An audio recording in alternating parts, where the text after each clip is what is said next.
యుగాలుగా ధర్మరక్షణ, సమాజ సంక్షేమం, లోక కళ్యాణం కోసం సమాచార రంగాన్ని వికసింపజేసిన దేవర్షి నారదుడు పాత్రికేయులందరికీ కూడా ఆదర్శం. అటువంటి నారద జయంతిని పురస్కరించుకొని ప్రతి సంవత్సరం లాగానే ఈ సంవత్సరం కూడా సమాచార భారతి ఆధ్వర్యంలో నారద జయంతిని నిర్వహించడం జరిగింది.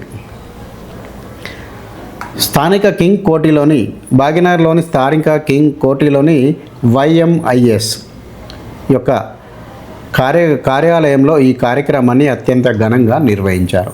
ఈ కార్యక్రమాన్ని నిర్వహించడమే కాకుండా ఉత్తమ జర్నలిస్టుగా ఎవరైతే పాల్గొన్నారో వాళ్ళందరికీ కూడా ఉత్తమ జర్నలిస్ట్ అవార్డులను అందజేశారు.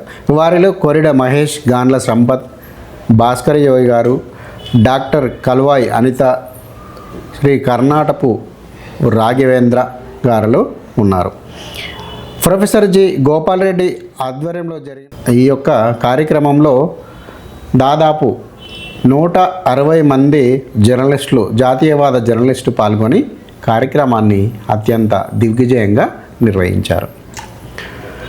సమాచారానికి ఈ యొక్క కార్యక్రమానికి ముఖ్య అతిథిగా ఉమామహేశ్వరరావు గారు మాట్లాడుతూ, మనం అంకుటిత దీక్ష, మన మనస్సులో సమాజ హితం కోరి ఏ కార్యక్రమాన్ని ముందుకు తీసుకువెళ్ళినా ఆ కార్యక్రమం దిగ్విజయంగా పూర్తి అవుతుందని, అదేవిధంగా జర్నలిస్టులు కూడా సమాజ హితం కోసం పనిచేసేవారే తప్ప మరేది కాదని, సంఘటితంగా జర్నలిస్టులు, ఇటు అధికారులు, ప్రభుత్వము సంఘటితంగా పనిచేసినప్పుడు అభివృద్ధి ఫలాలు సామాన్య ప్రజలకు అందుతాయని ఆయన మాట్లాడారు.